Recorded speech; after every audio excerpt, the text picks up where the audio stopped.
Mientras tú me escuchas, en alguna calle discreta de Londres hay una oficina sin ventanas grandes, sin letreros llamativos, sin la estética agresiva de las empresas nuevas. Ahí no venden aplicaciones, no compran criptos, no prometen futuros luminosos con sonrisas de anuncio. Ahí se administra algo más viejo y más pesado. Una continuidad. La fortuna que pasa por esas manos es tan vasta que ni los expertos se ponen de acuerdo.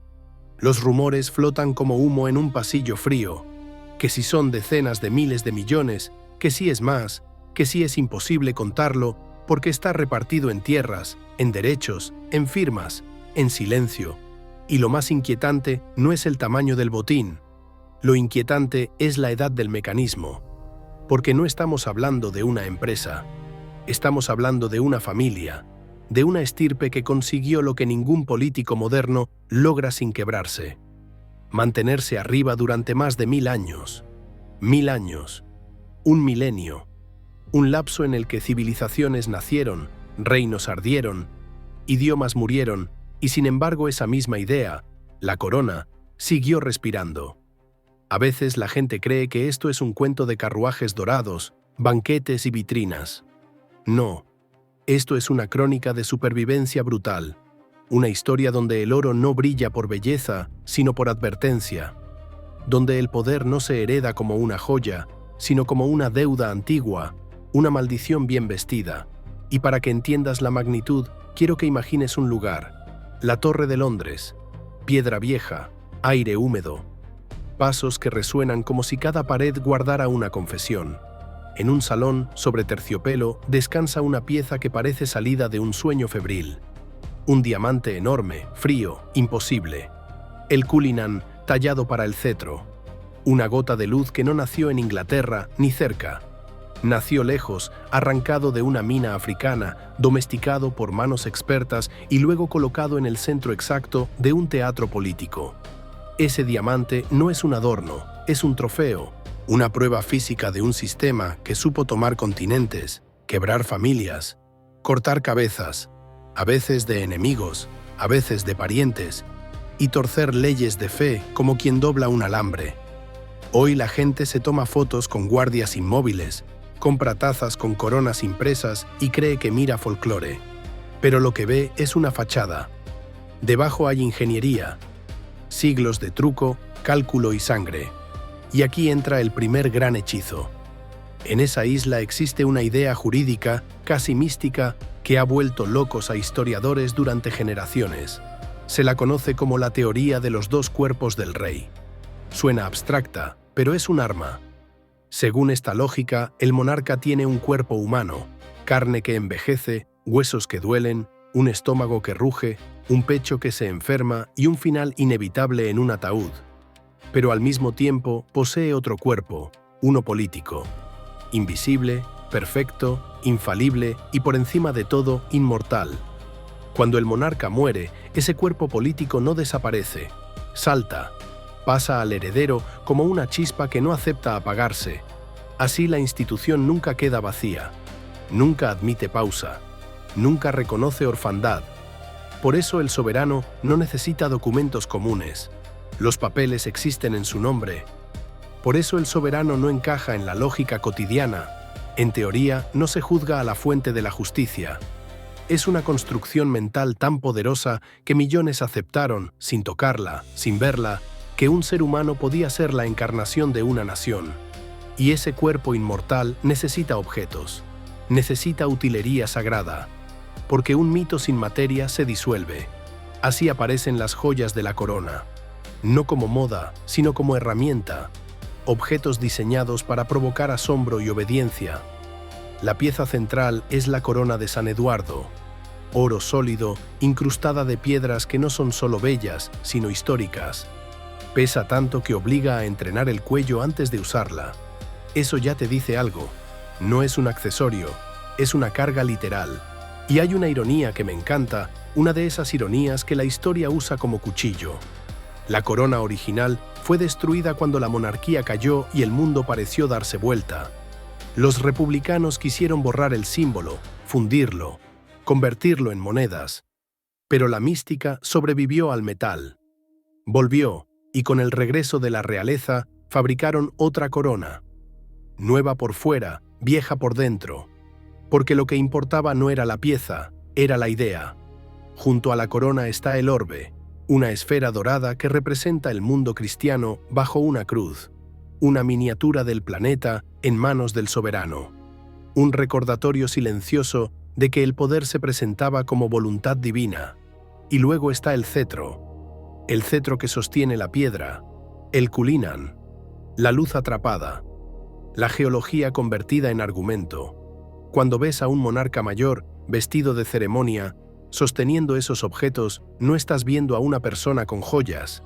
Estás viendo una puesta en escena diseñada para decirte: mi poder es natural, mi poder es tan real como la piedra.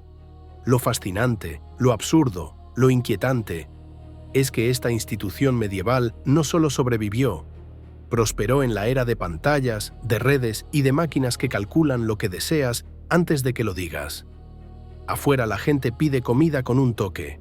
Adentro se siguen usando aceites secretos para ungir a un líder como si el tiempo no hubiera avanzado. Y la clave está en una palabra peligrosa: magia. Hay un principio viejo que la corona entendió mejor que nadie. El truco debe mantenerse a oscuras. Se modernizan lo justo para no parecer fósiles, pero conservan el misterio suficiente para no parecer políticos comunes. Pasaron de retratos al óleo, a documentales y de ahí a la vida en pantalla. Se convirtieron en una marca, en una ilusión de continuidad. En un mundo donde gobiernos caen y se reemplazan, la corona ofrece la idea de algo que no cae, un ancla, un gesto fijo. Pero si quieres entender de dónde salió todo, hay que ensuciarse las botas. Hay que retroceder no 100, sino muchos más años. Hay que volver a cuando Inglaterra no era un país, sino un tablero roto.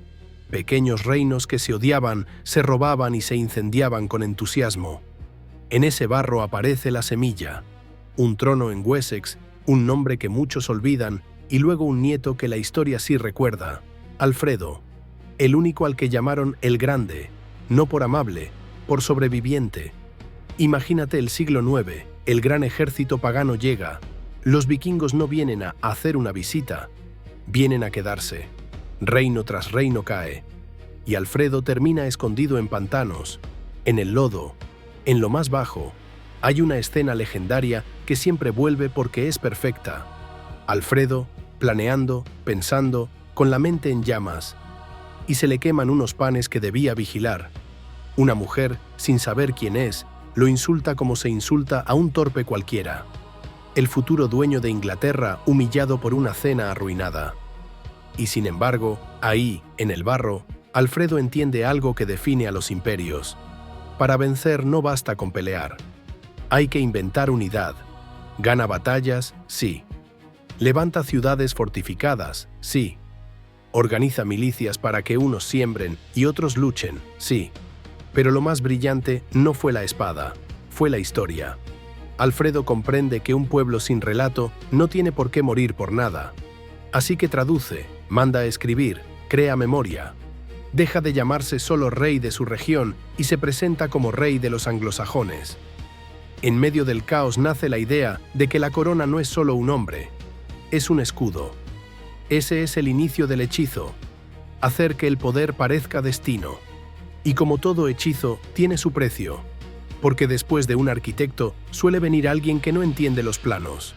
Y tras Alfredo aparece un rey que casi prende fuego la casa. Etelredo, al que llaman el indeciso, aunque el apodo en verdad hablaba de otra cosa. Mal consejo, mala junta. Escuchar a la gente equivocada en el peor momento. Etelredo hereda una Inglaterra rica. Y la riqueza atrae dientes. Los vikingos vuelven, oliendo plata. Y aquí nace una de las decisiones más tóxicas que un trono puede tomar: pagar para que se vayan. El Danegeld, plata entregada como soborno, paz comprada, y paz comprada es deuda. Cuanto más pagas, más vuelven. Inglaterra se convierte en un cajero automático del Mar del Norte. Y en un arranque de paranoia, Etelredo ordena una matanza contra daneses asentados, una chispa que enciende venganza. Deja de ser saqueo y pasa a ser guerra por la corona. El colapso llega, el rey huye, y en su huida planta, sin querer, otra semilla. La conexión con Normandía, una puerta abierta para el futuro invasor. La corona, incluso cuando falla, deja huellas. Y entonces, en algún punto del tiempo, aparece una fecha que parece grabada con hierro en la memoria. El año 1066. No es una fecha, es un giro. Un thriller político con 3 pretendientes, un trono vacío y un país que sangra antes de entender lo que le ocurre. Pero esa parte te la cuento en la siguiente entrega. El año 1066 no fue una simple disputa de nobles. Fue una tormenta perfecta.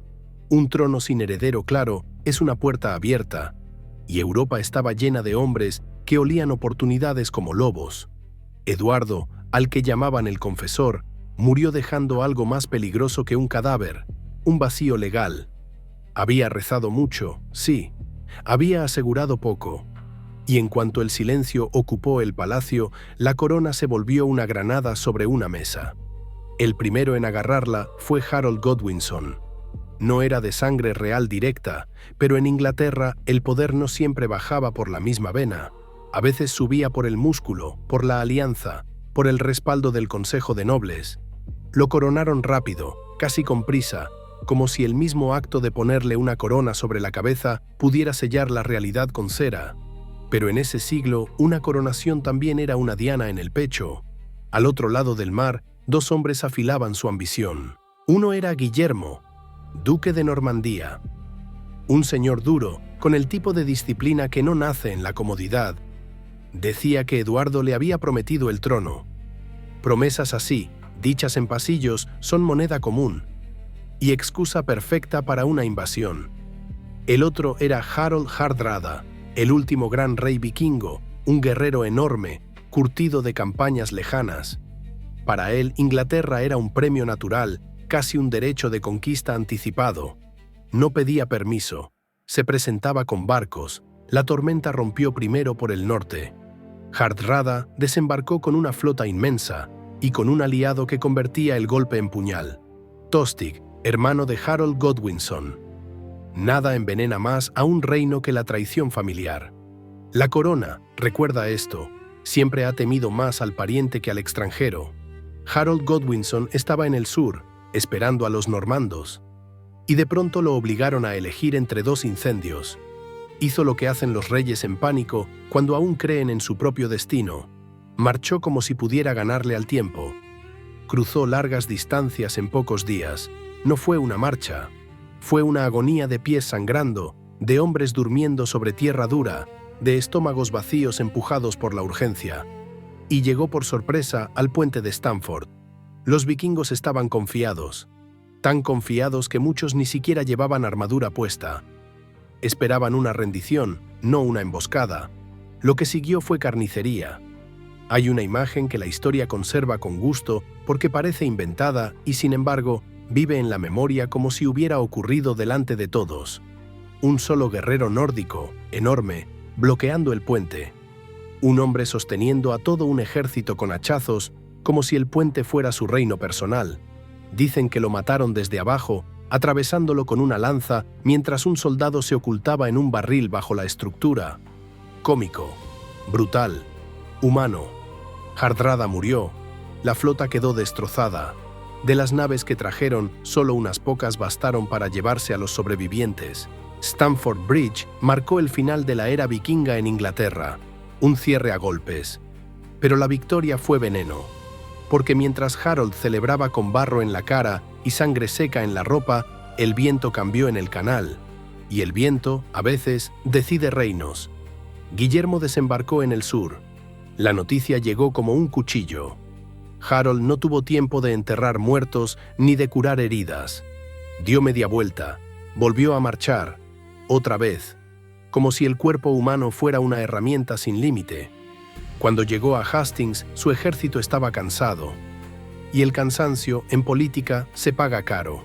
La batalla fue el choque entre 2 maneras de dominar: la vieja Inglaterra sajona, de lealtades locales, contra la disciplina normanda que no venía a negociar, venía a poseer. Harold cayó. La leyenda habla de una flecha en el ojo, una imagen perfecta para un rey que no vio lo que se venía. Sea exacta o no, la metáfora quedó clavada para siempre. Y aquí empieza la parte que muchos olvidan cuando ven castillos bonitos en postales. Inglaterra no se rindió con elegancia. Lo que siguió fue ocupación, reordenamiento, humillación metódica. Guillermo no quería ser un rey más. Quería ser dueño. Dueño de la tierra, del ganado, de la contabilidad y de las gargantas. El norte, como siempre, se resistió. Sangre vikinga todavía caliente, orgullo viejo, rebeldía crónica. En el año 1069 estallaron revueltas, y Guillermo respondió de una forma que hoy llamaríamos, sin temblar, crimen. Aplicó tierra quemada. No fue una campaña militar clásica, fue castigo ejemplar. Los soldados arrasaron cosechas, mataron ganado, destruyeron aldeas. Dejaron un vacío que se llenó con hambre. El hambre hizo el resto. Hay relatos que hablan de personas comiendo lo impensable para sobrevivir. Cuando la comida desaparece, la moral se vuelve lujo. Durante años, registros describían lugares enteros como tierra baldía, desperdicio, ruina. Ese fue el mensaje.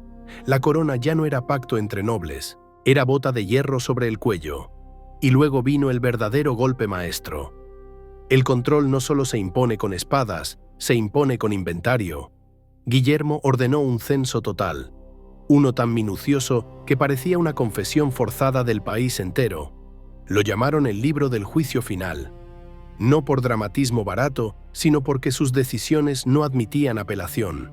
Inspectores recorrieron cada rincón, preguntaron cuánta tierra, quién la trabajaba, cuántos bueyes, cuántas vacas, cuántos cerdos. Hasta el corral era asunto del rey.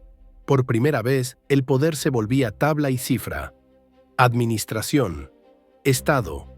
La tierra dejó de ser derecho ancestral y se convirtió en concesión. En teoría, todo pertenecía al monarca.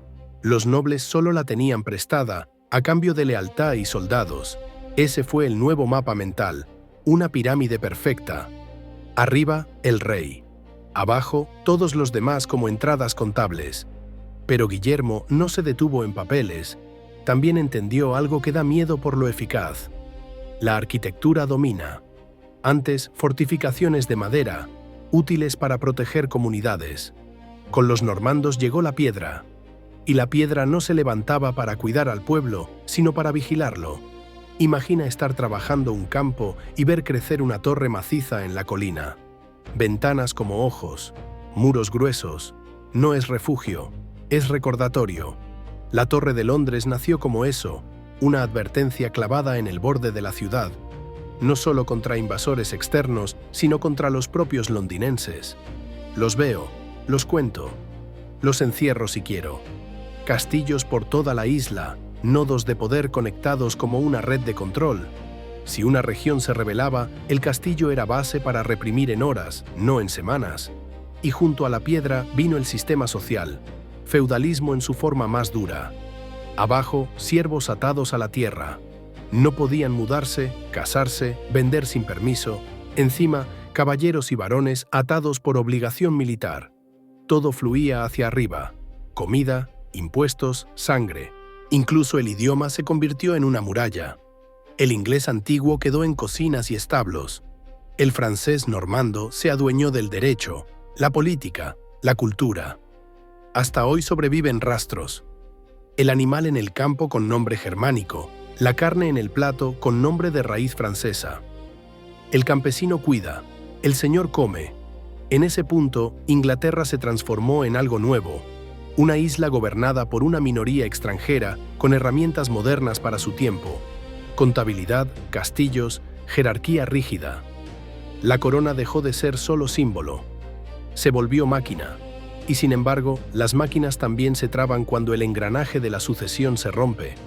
Porque tras Guillermo y sus herederos, llegará un momento en el que un rey muere por un exceso grotesco y el país se hunde en una guerra civil donde los castillos crecen como hongos y la ley se disuelve. Ese periodo tiene un nombre que suena simple y es aterrador: la anarquía. Pero esa es la siguiente puerta. La muerte de un rey a veces no es un cierre, a veces es una fisura, y cuando la fisura atraviesa la sucesión, el país entero se vuelve un cuerpo sin huesos. Enrique, hijo de aquel linaje que ya había endurecido Inglaterra con piedra y pergamino, murió de una manera tan absurda que parece un chiste cruel, después de comer anguilas en mal estado. No murió en batalla, no murió con gloria, murió como mueren muchos, por exceso y mala suerte. Y dejó detrás el problema más antiguo de todos: ¿quién toma la corona cuando el dueño del cuerpo muere y el cuerpo político busca un nuevo huésped? Su heredero varón había desaparecido antes, tragado por un desastre marítimo que la memoria inglesa no olvidó: el barco blanco. Así que Enrique obligó a los poderosos a jurar lealtad a su hija, Matilde. En teoría, el asunto quedaba sellado.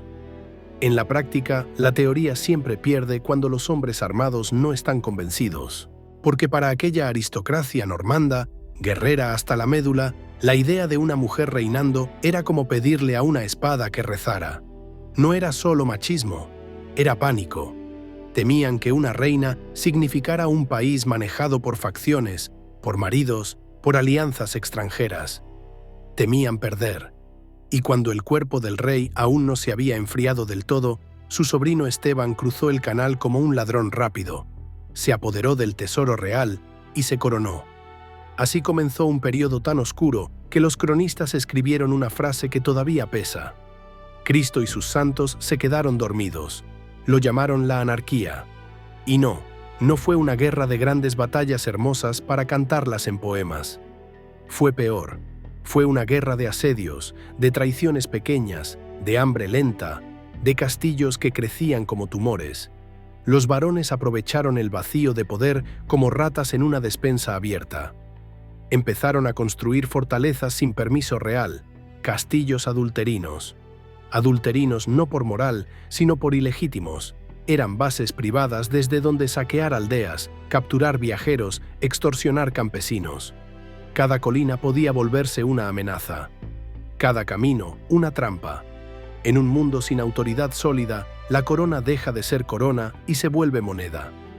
Los señores cambiaban de bando según quién ofreciera más tierra o quién amenazara mejor. La lealtad se compraba, se vendía, se traicionaba. Y el que pagaba era el que no aparecía en los pergaminos: el campesino. Los relatos de la época son fríos y por eso aterradores. Hablan de mazmorras donde la gente era colgada, aplastada, quemada, atormentada por comida o por plata. Dispositivos con nombres casi poéticos escondían una realidad sencilla: el dolor como herramienta de recaudación.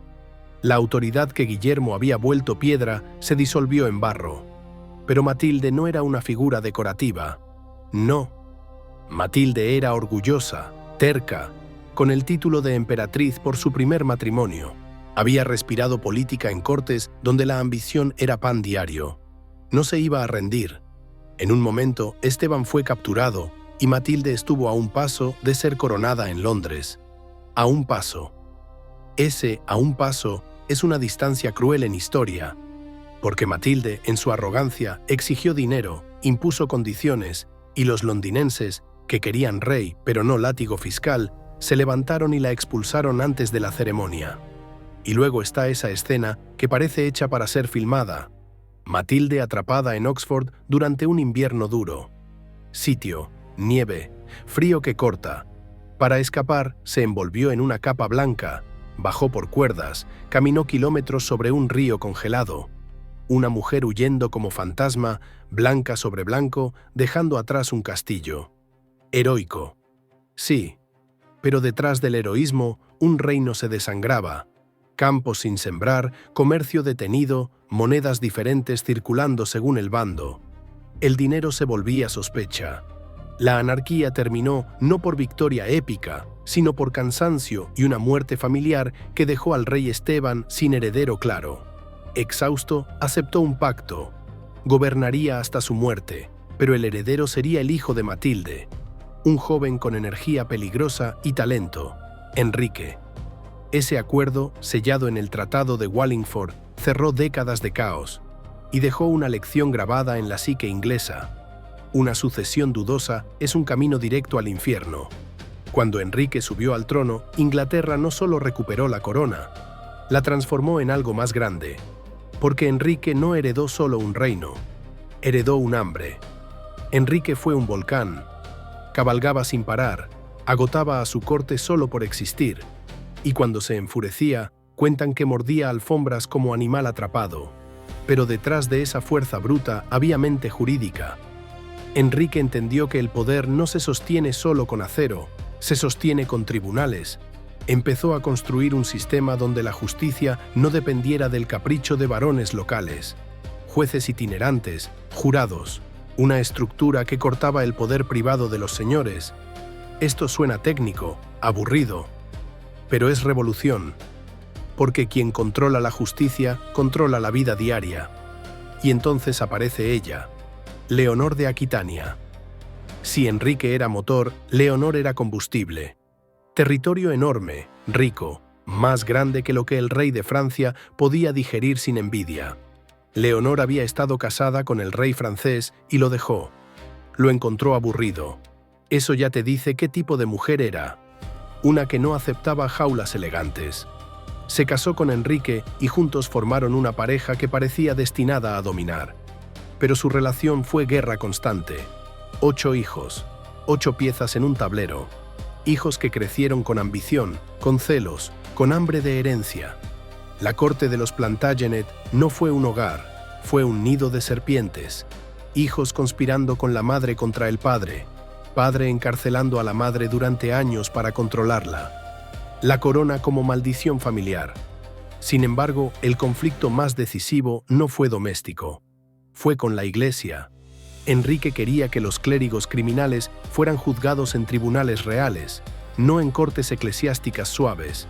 Y para lograrlo hizo lo que hacen los poderosos cuando creen que el mundo es una extensión de su voluntad.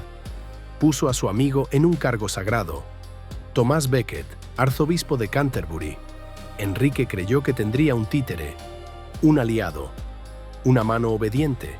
Pero Becket cambió. O quizás solo se mostró. Se volvió rígido, espiritual, obstinado. Le dijo no al rey. Le dijo no con la cara en alto. Y el no a un monarca absoluto es una chispa en un granero. Años de tensión, humillación mutua, y finalmente una frase pronunciada con rabia, quizás sin intención literal, pero con el veneno suficiente para activar bestias. ¿Nadie me librará de este sacerdote turbulento? 4 caballeros escucharon eso como orden o como oportunidad. Cabalgaron hasta Canterbury, entraron en la catedral y asesinaron a Becket frente al altar. Espadas abriendo cráneo, monjes gritando, sangre en piedra sagrada. El escándalo sacudió Europa. De pronto, el rey poderoso parecía un perseguidor de santos. Becket se volvió mártir. Enrique tuvo que hacer penitencia pública, caminar descalzo y dejarse azotar.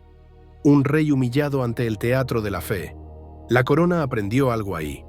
Hay poderes invisibles que no se aplastan sin costo. El martirio es un arma que la espada no controla. Y cuando Enrique murió, dejó el trono a sus hijos, y con ellos llegó una división que la cultura popular simplifica, pero que es más venenosa: el rey héroe y el rey villano. Ricardo Corazón de León, el nombre brillante. Cruzadas, gloria, canciones. Pero en la realidad, Ricardo casi no pisó Inglaterra. Fue rey a distancia, exprimió el reino para financiar sus guerras. Amaba más la aventura que la administración. Inglaterra era su bolsa de monedas. Y luego Juan, su hermano, el que heredó el desastre financiero y la presencia odiada. Juan era trabajador, paranoico, cruel, un burócrata antes de tiempo, y perdió tierras en Francia, lo que en esa época era pecado máximo. Perder territorio era perder aura. El reino se tensó, los nobles ya no querían pagar. Juan apretó más, se peleó con la iglesia, fue excomulgado, y en ese callejón sin salida, la corona chocó con algo más fuerte que un ejército, una hoja de pergamino, la Carta Magna. Pero antes de llegar a ese prado junto al río, antes del sello, antes del documento que le cortó las uñas al absolutismo, hay que ver cómo un rey puede empujar a sus propios hombres a escribirle límites. Eso te lo cuento en la siguiente parte. Hay reyes que caen por una espada, y hay reyes que caen por algo más humillante, un papel. Juan, al que llamaron Sin Tierra, llegó a un punto donde el reino ya no era un cuerpo obediente, sino una mandíbula apretada. Había perdido territorios en Francia. Había exprimido a sus nobles como si fueran limones sin piel. Había convertido la justicia en un negocio y los impuestos en un castigo personal. Y encima se había enfrentado a la Iglesia, ese poder que no se ve, pero aprieta la garganta de los siglos. Los varones, hartos, no eligieron la solución simple de siempre, matar y reemplazar. Eligieron algo más peligroso para una monarquía: poner límites por escrito. En un prado junto al río, en Runnymede, obligaron al rey a estampar su sello en un documento, la Carta Magna. Hoy se la recita como un himno de libertades, pero en aquel momento era, sobre todo, un acuerdo forzado, una lista técnica, a ratos hasta tediosa. Hablaba de pesos, medidas, comercio, de cosas que suenan domésticas. Y sin embargo, entre esas cláusulas se escondían cuchillos. Uno decía que ningún hombre libre podía ser arrestado, encarcelado o despojado de sus bienes sin juicio legal de sus pares. No más encierros por capricho. Otro establecía que el monarca no podía imponer ciertos tributos sin consentimiento del reino. Es decir, si querías dinero, tenías que pedirlo. La corona, acostumbrada a tomar, se veía obligada a negociar. Era un tajo al cuello del absolutismo. El cuerpo político del rey seguía siendo inmortal en teoría, pero ahora debía moverse con cadenas visibles. Lo irónico es que Juan nunca pensó obedecer. Apenas los varones se alejaron, el rey escribió al Papa. Dijo que lo habían obligado, que aquello era coacción. Y el Papa, que entonces era su aliado por conveniencia, declaró el documento nulo, ilegal, vergonzoso. Como si la tinta pudiera deshacerse con una bendición. El resultado fue inmediato: guerra civil. Los varones se levantaron y, en un acto que muestra hasta qué punto odiaban a su propio monarca, invitaron a un príncipe francés a tomar el trono inglés. La corona, por primera vez en mucho tiempo, parecía una silla vacía rodeada de buitres. Juan murió poco después, enfermo y derrotado, en un paisaje de barro donde incluso el tesoro real se perdió en arenas traicioneras. La historia lo recuerda como un final indigno, apropiado para un reinado que había erosionado toda lealtad. Y parecía que la Carta Magna sería un pergamino mojado, enterrado con él. Pero la historia tiene un hábito extraño. A veces el legado sobrevive porque conviene. El heredero era un niño, Enrique, y sus regentes, hombres que necesitaban calma, reemitieron el documento para comprar apoyo. Lo hicieron de nuevo y de nuevo. Y así, lo que había sido una imposición técnica se convirtió en símbolo, un arma para futuras generaciones. Cada vez que un rey intentaba pasarse de la raya, alguien sacaba el pergamino como si fuera una reliquia sagrada y recordaba: hay límites. La corona sobrevivió. Sí, pero ya no era la misma. Se transformó en una institución obligada a pactar. El sueño del monarca como Dios en la tierra empezaba a agrietarse con un sonido que no era de batalla, sino de debate. Y entonces llegó un rey que quiso devolverle los dientes al trono. Eduardo, llamado Piernas Largas, parecía un gigante. En su época, su altura era amenaza. Pero su verdadera estatura estaba en la ambición. Eduardo entendía la isla como un proyecto incompleto. Y para él, lo incompleto era insulto. Primero fue Gales. Las montañas galesas habían sido refugio y herida abierta durante siglos. Eduardo decidió cerrarla con piedra. Construyó una cadena de castillos tan monumental que no parecía defensa. Parecía prisión a escala de un país. Carnarvon, Conwy y otros muros nacieron como un cinturón de hierro. Y en una jugada de propaganda fría, cuando nació su hijo, lo nombró Príncipe de Gales. Un título que hoy suena ceremonial, pero que nació como gesto de conquista. Un recordatorio. La tierra sometida tendría heredero inglés encima. Luego fue Escocia. Escocia entró en crisis sucesoria y Eduardo se ofreció como árbitro con la amabilidad falsa de quien ya tiene la mano en el mango del cuchillo. Terminó invadiendo, tomando la piedra del destino, el bloque sagrado de coronación, y llevándola a Londres para colocarla bajo su propio trono. Era teatro, sí, pero también humillación calculada. En ese escenario surge un nombre que el mito ha manoseado: William Wallace no era el campesino harapiento de las películas. Era un hombre de baja nobleza, pero con furia suficiente para encender resistencia. Ganó una gran victoria en Stirling, haciendo quedar a los ingleses como torpes en terreno hostil.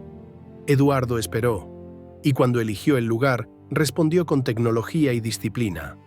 El arco largo.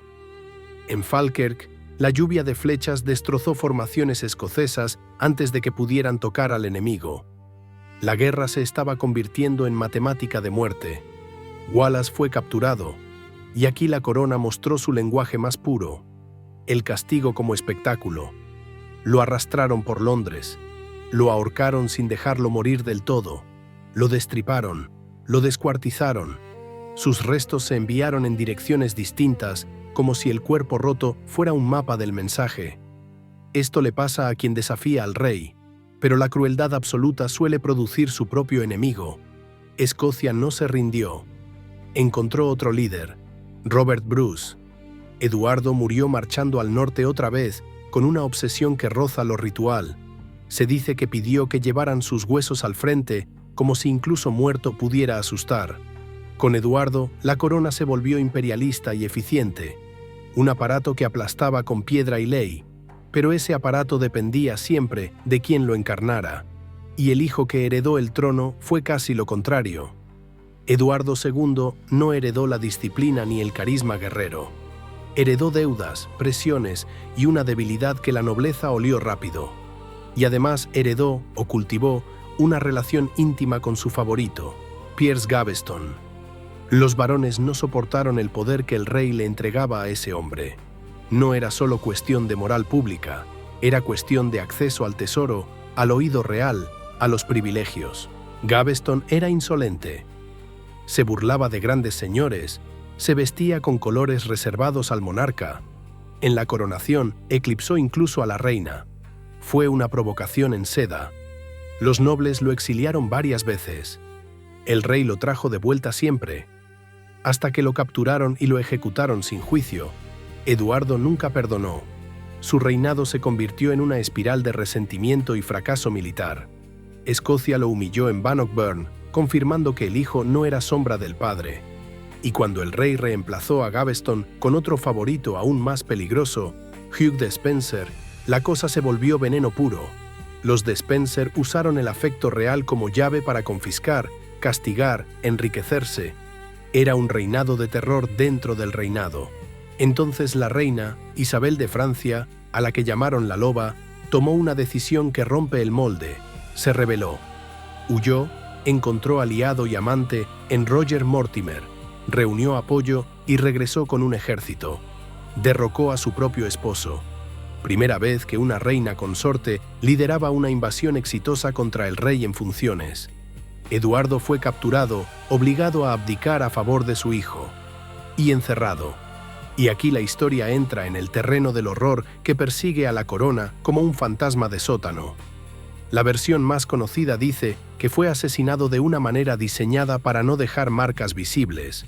Un instrumento, un hierro al rojo, una muerte interna. Una muerte que parece creada para ser símbolo cruel. No sabemos con certeza qué ocurrió en cada detalle, pero sí sabemos esto: el cuerpo sagrado del rey podía ser profanado cuando perdía respeto. La teoría de los dos cuerpos temblaba ante la realidad de la política. Un monarca sin autoridad puede ser tratado como carne cualquiera, y el hijo, Eduardo III, subió con una misión: limpiar el nombre, restaurar prestigio, devolver gloria. Y en esa necesidad nació una obsesión que cambiaría Europa: reclamar Francia. En el año 1337, Eduardo se proclamó legítimo rey de Francia. No era solo rabieta, era sangre, argumento, ambición. Así empezó la guerra que duraría más que muchas vidas. La Guerra de los 100 años. Inglaterra se convirtió en máquina de guerra. Arqueros, disciplina, táctica.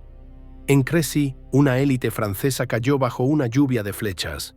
La caballería romántica se estrelló contra tecnología y barro. Y en medio de esa gloria llegó un enemigo que no llevaba estandarte: la peste negra. Mató a casi la mitad de la población inglesa. Cambió todo: el trabajo, el valor del campesino, el orden social. Los supervivientes exigieron más. El mundo feudal crujió. La corona aprendió otra lección. Puedes ganar batallas y aún así perder control si la realidad biológica cambia el tablero. Y aún faltaba otro clímax, un rey guerrero, un campo de barro, una victoria que se volvió mito nacional, Enrique V. Y después, el rey que se quebró por dentro y dejó al país en guerra consigo mismo. Pero eso viene después. En la memoria inglesa hay victorias que no se recuerdan por estrategia, sino por sensación. Barro en las botas. Lluvia sobre metal. Un silencio antes del choque. Y después, el mito. Enrique V subió al trono con una herida invisible. La duda sobre la legitimidad de su casa. Su padre había tomado la corona tras desplazar a otro rey. Y cuando un linaje nace con esa mancha, necesita lavarla con algo que el pueblo entienda sin leer pergaminos. Gloria.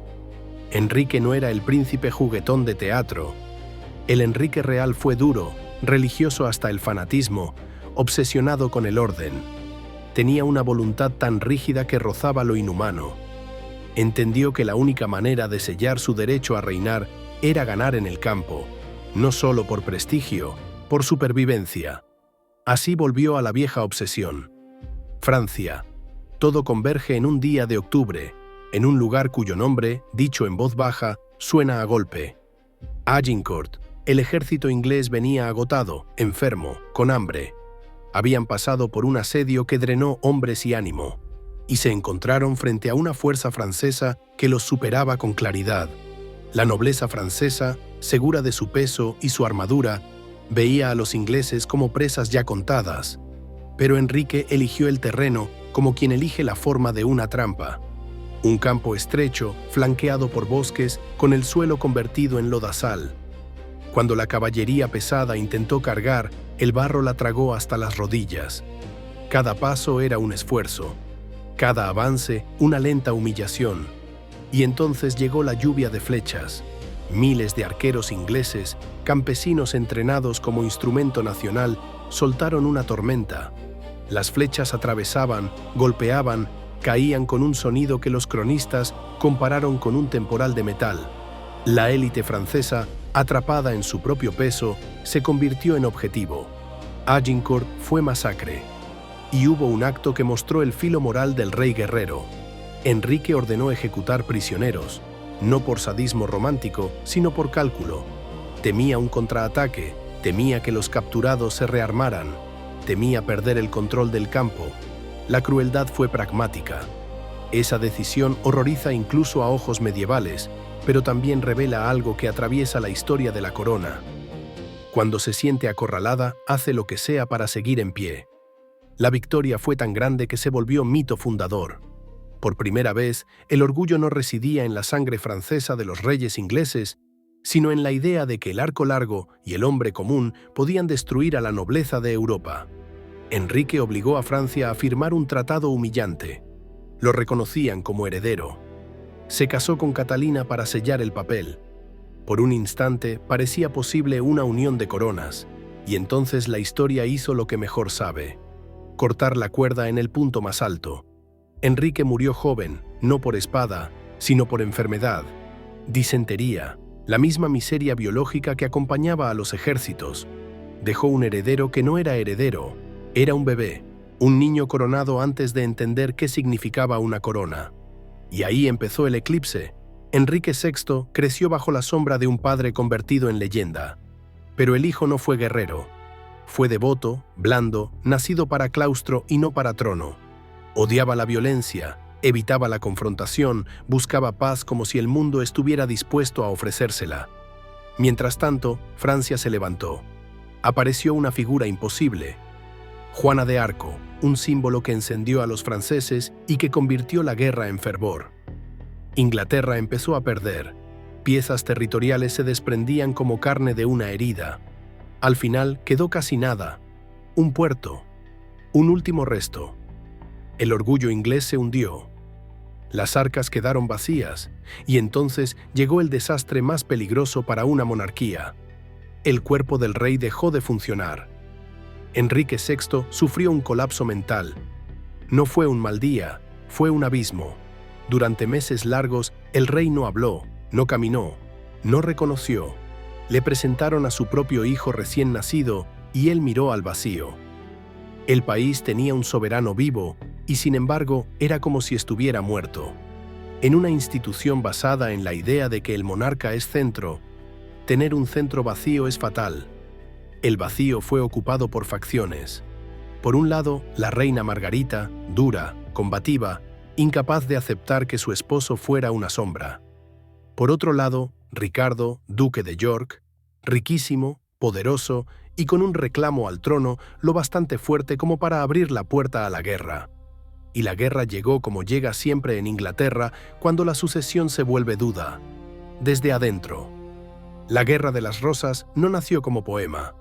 Nació como pelea entre primos por el control del Estado. Rosa roja y rosa blanca como emblemas después. En el momento era sangre y conveniencia. La nobleza, acostumbrada a luchar en Francia, se quedó sin enemigo externo y volcó la violencia hacia su propia isla. Traiciones como moneda, alianzas que duraban lo que dura una oportunidad, cabezas nobles cayendo con el mismo ritmo con que caían antes en campañas continentales. Lo peor no fue la cantidad de muertos comunes, lo peor fue lo que le hizo al imaginario. Demostró que ser rey no era destino asegurado, era un puesto que podías perder si te rodeaban los hombres equivocados. En medio de esa oscuridad aparece un rey que estabiliza, Eduardo IV, y luego muere dejando un heredero niño. Y ahí, otra vez, el patrón. Un niño en la cúspide atrae ambición como carne atrae moscas. Su hermano Ricardo fue nombrado protector, y en cuestión de semanas el protector se convirtió en dueño. El joven rey fue llevado a la Torre de Londres, por seguridad. Después llegó el hermano menor, aún más pequeño, para acompañarlo. Los dos desaparecieron. La historia se llenó de susurros. Ricardo hizo circular una versión legal, que los niños eran ilegítimos, que el matrimonio del rey anterior no valía, que no podían reinar, y así, por tecnicismo y por oscuridad, se coronó. El misterio de los príncipes en la torre se convirtió en una mancha que todavía gotea. Siglos después se hallaron restos de 2 niños en la torre. Nunca se hicieron pruebas modernas con libertad total. La corona, incluso en ciencia, guarda distancia cuando el resultado puede abrir heridas. Pero hay otra capa, y esta capa es venenosa, la propaganda. Cuando Ricardo cayó en batalla, el hombre que lo reemplazó necesitaba justificar su propio ascenso, y para eso convirtió al rey muerto en monstruo. Escritores y dramaturgos, con pluma afilada, lo retrataron como villano absoluto, deforme por dentro y por fuera. La imagen ganó a la realidad. Y así, la corona aprendió una regla que sigue vigente. No basta con ganar, hay que controlar el relato. Ricardo murió en combate, el último rey inglés en hacerlo. Dicen que su corona fue hallada en el barro y colocada sobre la cabeza del vencedor en el mismo campo. Un gesto simbólico. El metal pasa, el mito continúa. El vencedor fue Enrique Tudor, y con él, Inglaterra cerró la Edad Media como se cierra una puerta pesada. Los Tudor entendieron algo con claridad fría. Si querían que la corona sobreviviera, debían domesticar a la nobleza, cortar el músculo militar privado, convertir el reino en administración.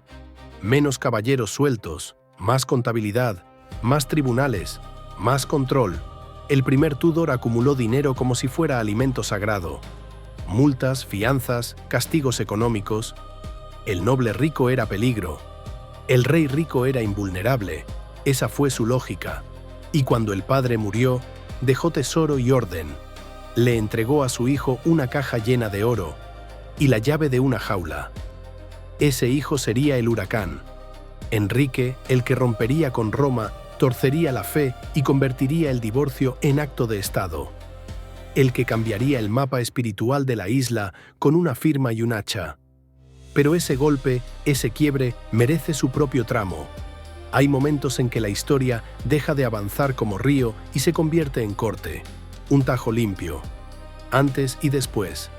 Y uno de esos tajos lleva un nombre que aún hoy provoca una reacción visceral. Enrique VIII. A su padre lo sostuvieron los números. A él lo sostuvo el apetito. No solo el apetito del cuerpo, sino el de la voluntad.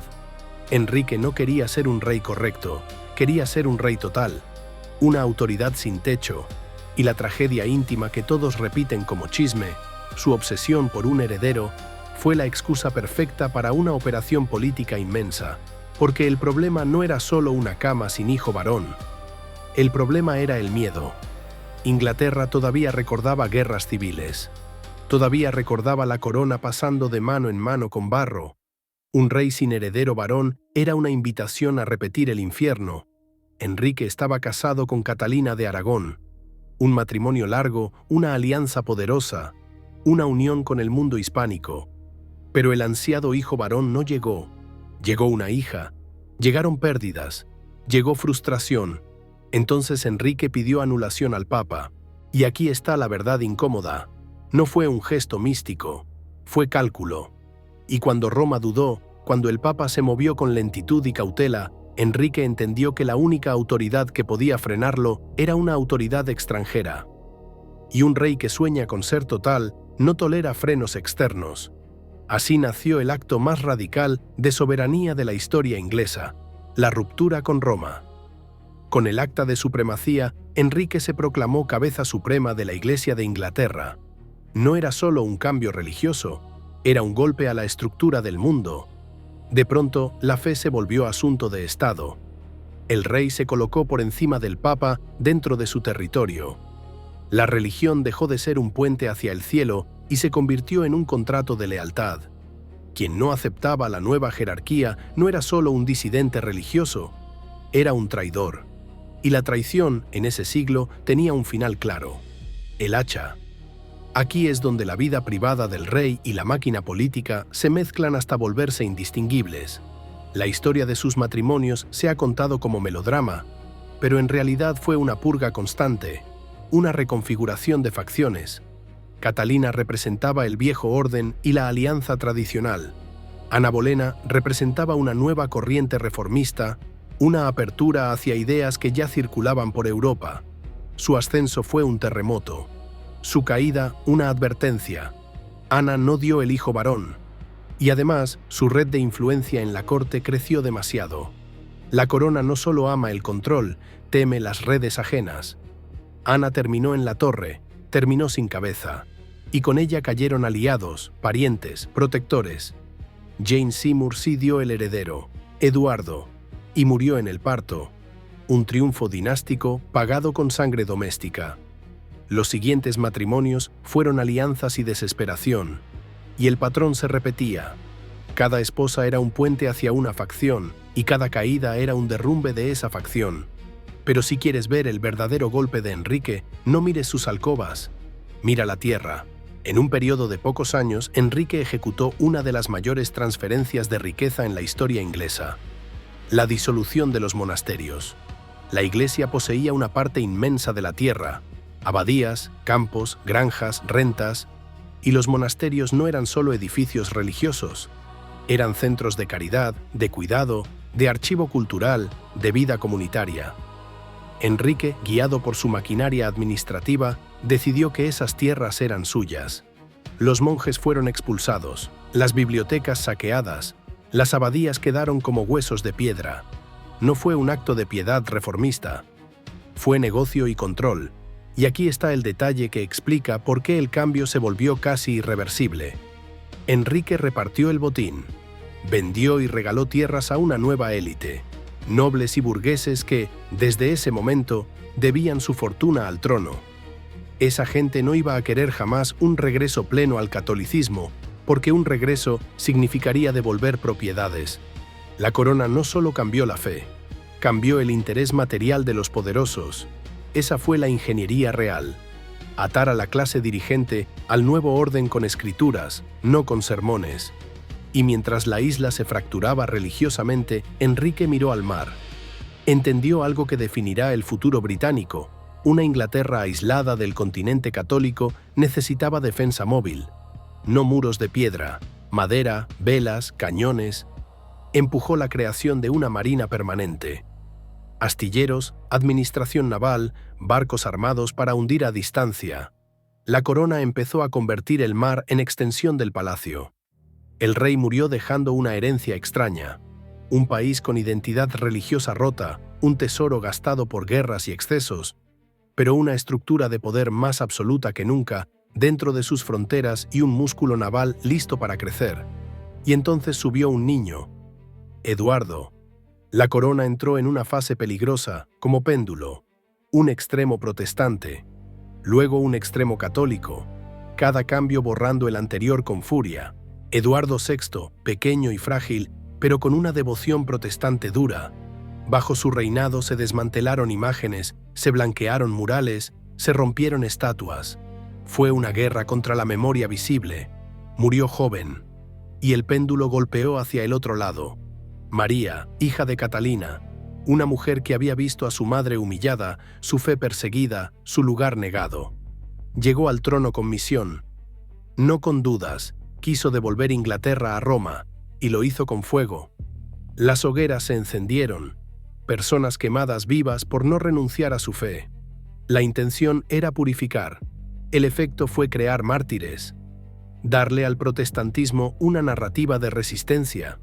María se casó con Felipe de España, lo que avivó el miedo inglés a volver a ser satélite extranjero, y su reinado terminó con amargura y soledad. Cuando murió, Inglaterra quedó exhausta de extremos. Necesitaba algo que pareciera equilibrio, una figura capaz de reconstruir unidad sin negar la realidad del país. Ahí entra Isabel. Isabel I subió al trono y entendió, mejor que nadie, que el poder no es solo ejército. Es percepción, es escena, es control del rostro. Su soltería se convirtió en culto. La reina virgen, casada con el reino. Retratos como iconos, no como fotografías. Perlas, luz, juventud eterna pintada sobre piel que envejecía. Y llegó el gran choque con España, la Armada. La victoria inglesa fue táctica, sí, pero también fue viento, azar, tormenta. Y la corona interpretó la suerte como señal divina. De pronto, Inglaterra dejó de sentirse sitiada y empezó a sentirse elegida. Ese cambio psicológico es imperial. Con Isabel, la corona descubrió otro método: la piratería con licencia, corsarios con patente, saqueo convertido en negocio de Estado, oro robado que financiaba la mística. Y en ese mismo periodo, un acto sombrío puso semilla para un horror futuro: el comercio de esclavos iniciado por expediciones inglesas. La corona, mientras hablaba de civilización, abría puertas a una economía de cadenas. Isabel murió sin hijo. Con ella terminó una dinastía. Y la corona viajó al norte. Llegó Jacobo, rey de Escocia y ahora también de Inglaterra. La unión de coronas. Una sola cabeza para dos reinos que se habían odiado durante siglos. Jacobo creía en el derecho divino de los reyes. Creía que un monarca debía rendir cuentas solo a Dios. Ese pensamiento, en una Inglaterra donde el Parlamento ya había probado el sabor del límite, era veneno lento. Su hijo, Carlos, heredó esa idea con menos astucia. Gobernó sin Parlamento durante años, recurriendo a impuestos antiguos y artimañas legales. Cuando necesitó dinero para guerra, llamó al Parlamento y recibió resistencia. Y en lugar de ceder, avanzó con soldados. Intentó arrestar miembros. Fue una chispa en un cuarto lleno de pólvora. Inglaterra se partió. Guerra civil. El ejército parlamentario, disciplinado, puritano, liderado por figuras que parecían grises pero eran letales, se impuso. Carlos fue capturado, juzgado y ejecutado. La cabeza del rey cayó ante el público. La idea de que la corona era intocable se rompió con un golpe. Después vino la República y la República se volvió dictadura militar bajo Cromwell. Prohibiciones, rigidez, moral como castigo, y una campaña brutal en Irlanda que dejó heridas que aún hoy supuran en la memoria. Y sin embargo, tras la muerte de Cromwell, Inglaterra quiso de vuelta la corona, no por amor sagrado, sino por cansancio del gris. La restauración trajo un rey de fiestas, de teatro, de exceso. Pero las tensiones religiosas no se habían ido. Cuando otro monarca católico quiso empujar demasiado, la élite inglesa hizo algo elegante y frío: cambió de rey sin gran matanza. La Revolución Gloriosa. Un nuevo contrato, el Bill of Rights. El monarca ya no gobernaba por derecho divino, sino por consentimiento del Parlamento. La corona sobrevivía, sí, pero como institución limitada. Una figura que reina más de lo que manda. Todo esto nos arrastra hacia un punto clave. La monarquía moderna nace cuando el trono aprende a perder poder para no perder la cabeza. Y el siguiente gran reto no fue una guerra medieval, sino una guerra de imagen y pertenencia en un mundo industrial y global. Llegarán los Hanover, los cambios de nombre, el imperio, la moral victoriana y la doble cara. Palacios brillando mientras colonias sangran. Pero ese tramo merece su propio susurro largo.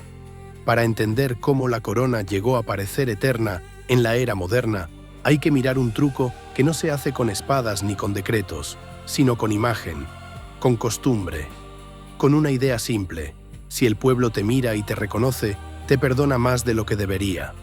Después de revoluciones, cambios de dinastía y reyes que parecían hablar otro idioma incluso cuando hablaban inglés, la monarquía llegó a un punto peligroso. Ya no era temida como antes y todavía no era amada como necesitaba. En esa grieta nació una reinvención.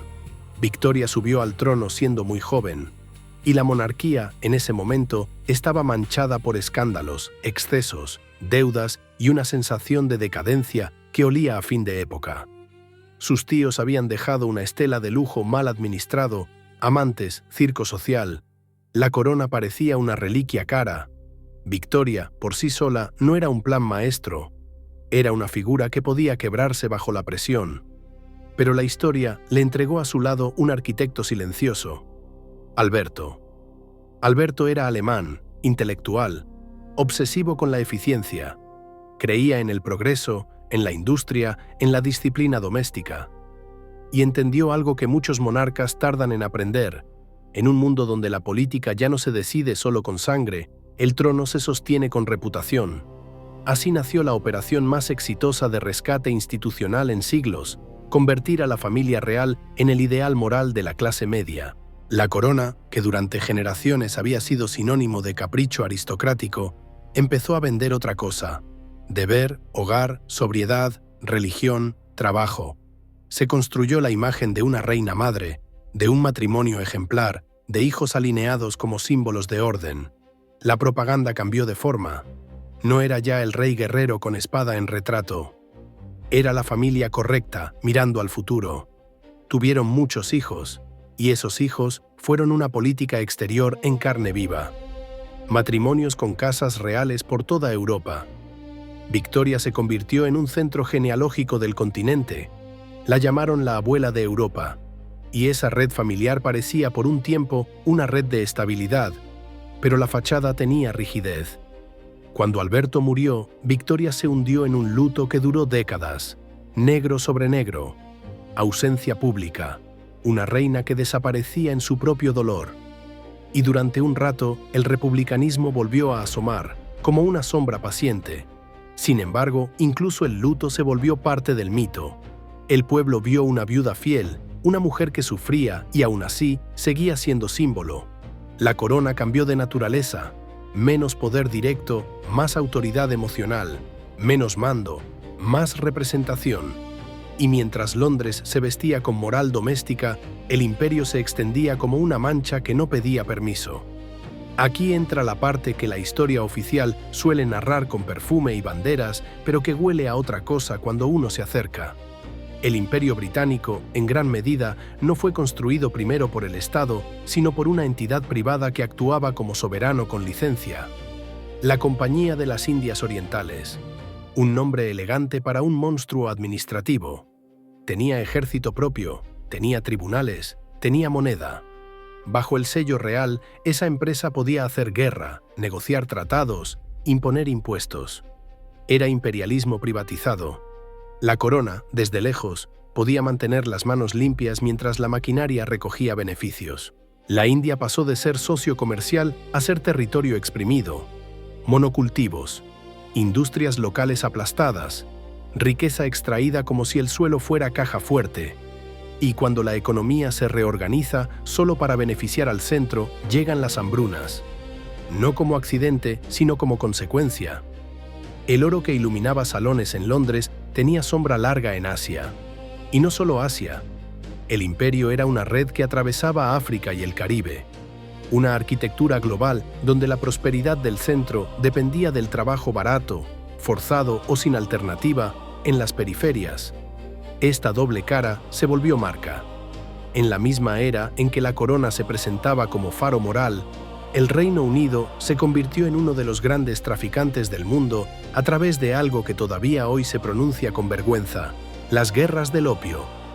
Cuando China intentó frenar el consumo de una droga que destruía a su población, el libre comercio se impuso con cañones. Se exigió apertura a tiros. El resultado fue humillación, tratados forzados, territorio cedido. Hong Kong pasó a manos británicas como trofeo legalizado. El discurso era civilización. El método era violencia económica. Y mientras eso ocurría lejos, la tragedia golpeó cerca. Irlanda, bajo dominio británico, vivió una hambruna brutal cuando una plaga destruyó el alimento básico de los pobres. Lo lógico sería pensar que un Estado poderoso frenaría exportaciones, volcaría recursos, protegería vidas. Pero el dogma económico y la frialdad administrativa hicieron otra cosa. Dejaron que el mercado siguiera. Mientras gente moría, se seguía exportando comida. Bajo guardia, bajo orden. La corona no era la oficina que firmaba cada envío, pero era el sello bajo el cual todo existía. Y para quienes sufrían, el sello era suficiente. La herida irlandesa quedó abierta, y ese dolor se convirtió en política, en resentimiento, en futuro conflicto. Dentro de Inglaterra, la revolución industrial levantó humo, hierro, fábricas, y el mundo celebró el progreso. Pero el progreso tenía un costo que la moral victoriana prefería no mirar de frente: la explotación infantil. Niños trabajando jornadas largas, cuerpos pequeños en túneles estrechos, manos atrapadas en máquinas, infancias trituradas para sostener un crecimiento económico que se mostraba como orgullo nacional. Los palacios hablaban de familia, las fábricas destruían familias. Esa contradicción era el corazón del siglo. Y hacia el final de esa era, Londres conoció un terror que no venía de ejércitos ni de colonias, un asesino en callejones, Jack el Destripador.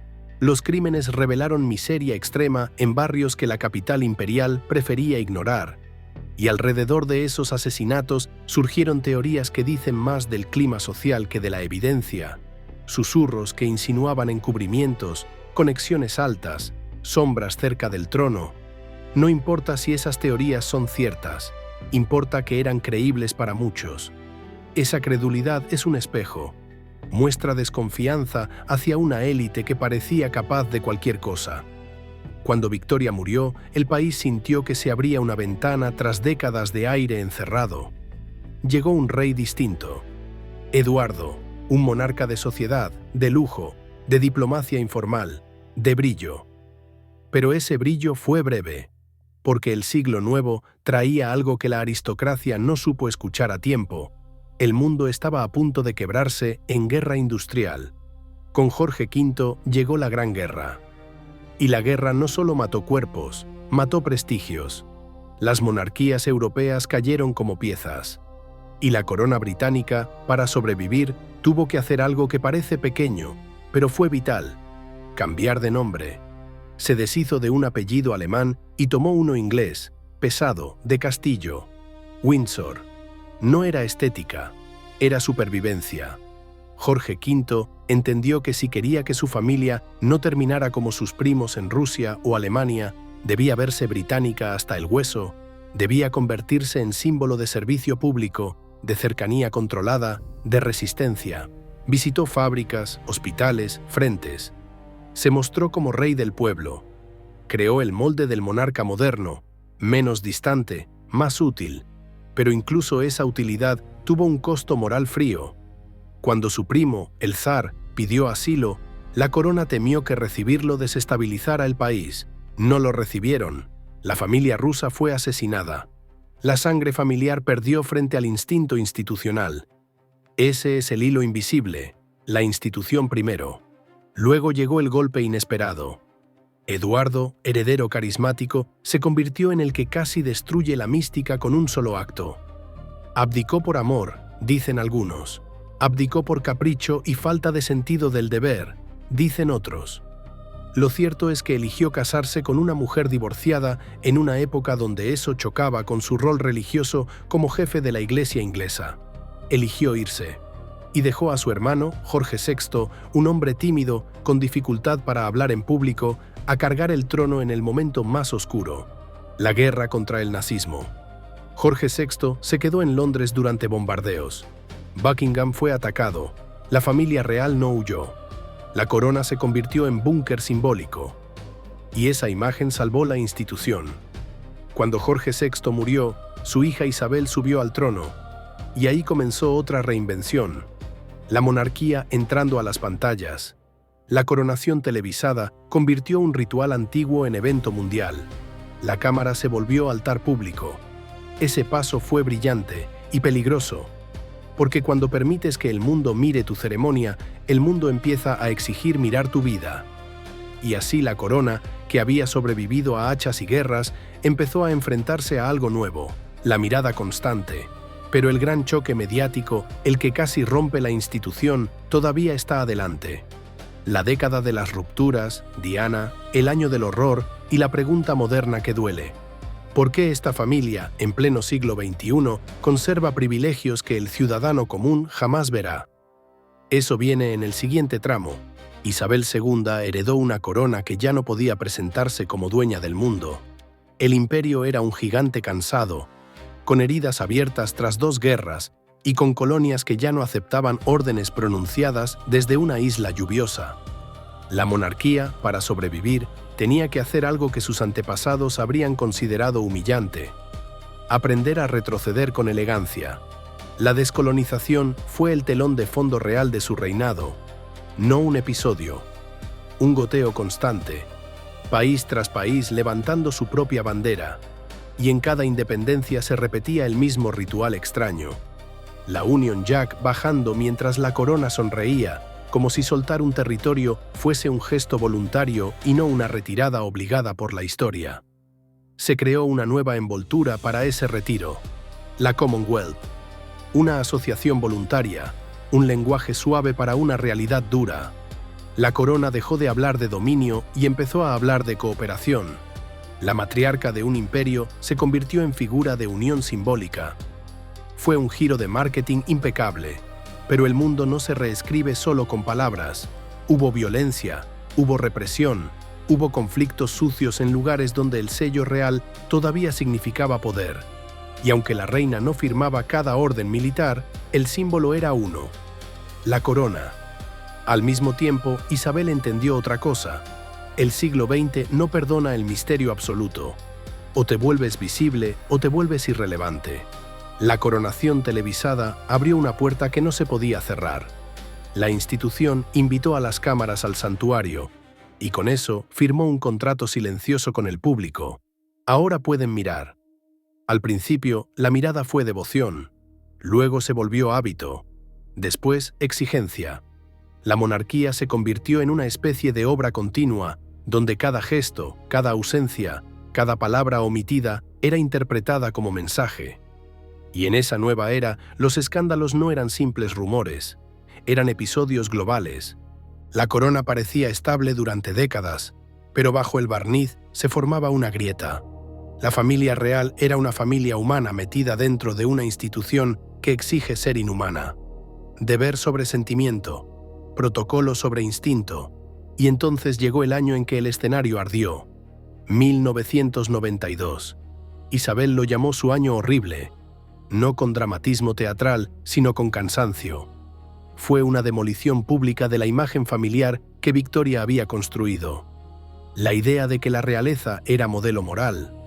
Los matrimonios de sus hijos se fueron cayendo uno por uno. Separaciones, divorcios, fotos robadas, titulares que ya no pedían permiso. La prensa, que antes protegía ciertos límites, se convirtió en depredador total, pero nada se comparó con la guerra interna entre Carlos y Diana. Diana había entrado como cuento de hadas, joven, tímida, convertida en princesa ante cámaras. Y lo que nadie quiso ver al principio era que el cuento tenía un guión escrito por una institución fría.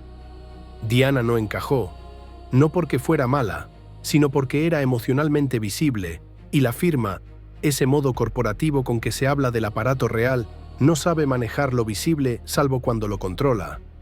En ese mismo año, la imagen se volvió metáfora literal. El castillo de Windsor ardió. 15 horas de fuego. Salones históricos, techos, obras. Las imágenes de la reina mirando ruinas carbonizadas parecían una pintura de la propia institución. Una monarca contemplando el daño de su mundo. Y luego vino el detalle que encendió furia popular. ¿Quién paga? La idea de que el ciudadano financiara la restauración de un castillo real en tiempos de recesión y angustia fue un golpe directo a la paciencia social. La corona, acorralada, tuvo que ceder en algo que durante siglos fue impensable: aceptar pagar impuestos sobre ingresos personales y abrir Buckingham al público para recaudar fondos. Fue el momento en que la corona bajó del pedestal y se colocó, aunque fuese parcialmente, dentro de la lógica común. Pero la verdadera prueba no fue financiera, fue emocional. La colisión final entre Diana y la institución no se resolvió con un comunicado, se resolvió con una muerte. Una noche en París, un automóvil, un túnel, fotógrafos persiguiendo. Diana murió, y con ella murió una parte del hechizo. La reacción popular fue volcánica. Flores cubriendo calles, duelo masivo, una tristeza que parecía acusación. El mundo exigía ver dolor reflejado desde el palacio. Y el palacio se quedó en silencio. Isabel permaneció en Balmoral diciendo que protegía a sus nietos. El gesto, humano en intención, fue leído como frialdad institucional. Por primera vez en siglos, el sentimiento público se volvió amenaza existencial para la monarquía. Se preguntaba en voz alta si esa institución tenía alma. La presión fue tan intensa que el aparato tuvo que reaccionar. Hubo discurso televisado, hubo bandera a media asta. Hubo palabras calculadas para recuperar algo esencial: empatía. La corona aprendió entonces una regla nueva del siglo. El protocolo ya no basta. Si el pueblo llora, debes mostrar que entiendes el llanto, aunque sea con contención. La distancia, que antes era sagrada, empezó a parecer desprecio. Esa crisis no derribó la monarquía, pero la cambió. La obligó a adaptarse otra vez, y aún así, el nuevo siglo trajo más golpes. El caso del príncipe Andrés fue un misil moral.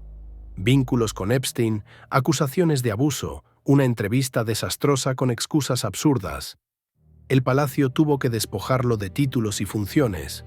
Un miembro de la familia convertido en paria. Y la sensación pública de que la élite cree estar por encima de la ley.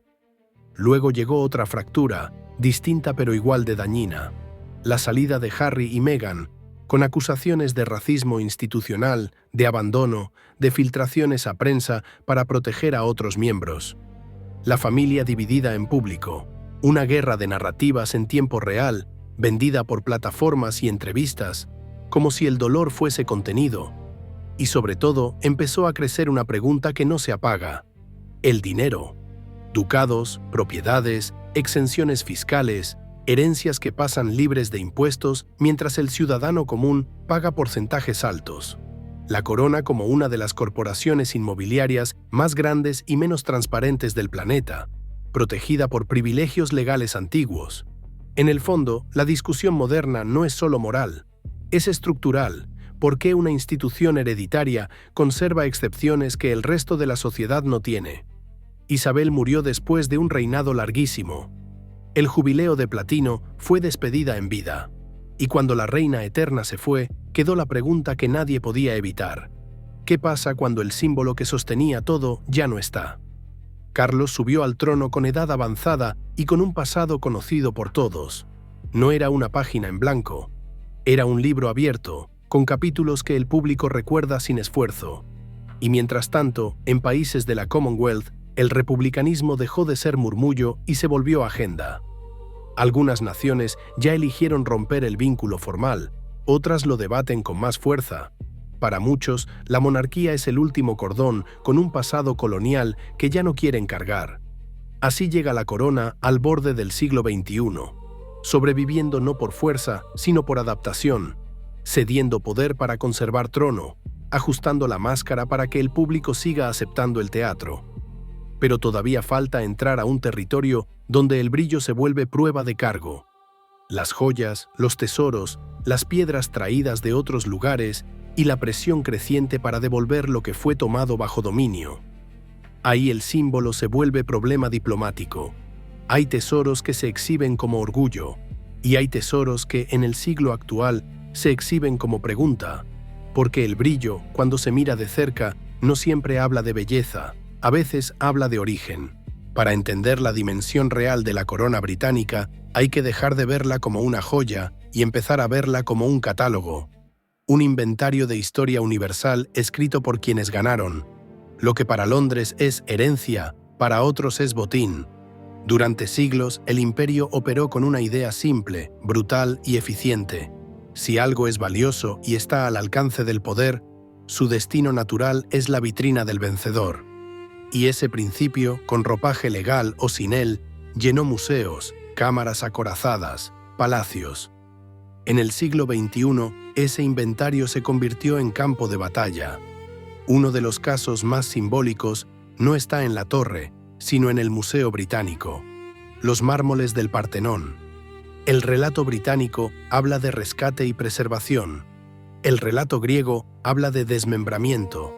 Un diplomático, Lord Elgin, arrancó esculturas de un templo milenario y las llevó a Londres cuando Grecia no podía defender su patrimonio bajo ocupación otomana.